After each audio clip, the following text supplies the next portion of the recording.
Good morning, good afternoon, and good evening if you are watching. I am Robinson Ambrose Afam Efuna. This is Miro African Diaspora TV, MAD. Welcome to Biafra Today. This is essentially a program where we discuss social and political issues as well as cultural issues affecting the life of Biafrans home and abroad.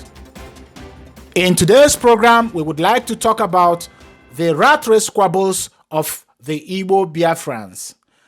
There is a widespread opinion that the spirit of competition and self-determination are what makes the Igbo Biafrans unique and most successful among every other ethnic groups in Nigeria. This is more so because the Igbos operate globally within Nigeria, while their rivals confine themselves to their respective localities. However, closer observation of the way in which the Igbos are treated by other ethnic groups in different parts of Nigeria suggests that the highly praised competitive spirit of the Igbos is probably nothing more than a rat race, and their inclination to operate globally within Nigeria an exercise in futility. The elements of futility with regards to the search for opportunities outside Igbo land is analogical to that of rats in a maze that compete against one another to be the first to get to the cheese.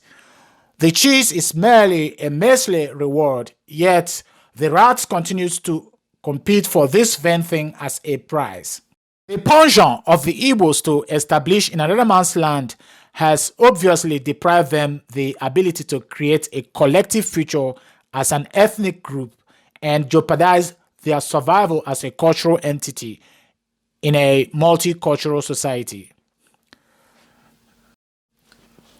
Today, there are probably millions of Igbos living in the north and also millions of them in the west as business people, and they are often more successful than the indigenous population. But they are also more vulnerable to attacks motivated by jealousy of their host who feel that the Igbos are economically domineering. The frequent ethno-religious crisis which occurred in the north since the 1960s has robbed many Southerners of their properties and hard-earned money, which diminished their economic fortunes. By the same token, Lagos State has records of communal conflict in which Igbo Biafrans are killed and their business plundered and looted with impunity by the indigenes. Similarly, there have been since the 1980s incidents of Lagos State government demolishing houses and marketplaces belonging to Igbo Biafrans. The most recent example of a practice that has been going on in Nigeria since 1980s is the destruction of Oshodi Market in 2016. At the request of former governor of Lagos State, Akinwumi Ambode, Lagos State demolished everything on site within the Oshodi Market, denying the Igbo traders the access to remove their goods worth of millions. The pain of the problem, however, is that the Igbo Biafrans seems to have the habit of getting back to daily routine immediately after those tragic events, as though nothing actually has happened. It is essentially the fact that your host ethnic groups will continually destroy your lives and properties, which makes your investment outside Igbo land a rat race. Just recently, several online news medium reported about explosion in Abula-Ado area of Lagos State. No fewer than 15 persons were confirmed dead. According to a press release signed by NNPC Group General Manager, the explosion occurred after a truck hit a stack gas bottles at a processing plant near the NNPC system. There is an opinion that the explosion was caused by a bomb blast rather than a pipeline explosion. Former Minister of Aviation Femi Fani-Kayode has urged that the truth concerning the Lagos pipeline explosion has been hidden by NNPC. Whether the explosion was caused by pipeline or bomb blast, the point here is that this incident should be viewed as a clear indication that there is an existent threat which should not be ignored at all by anybody.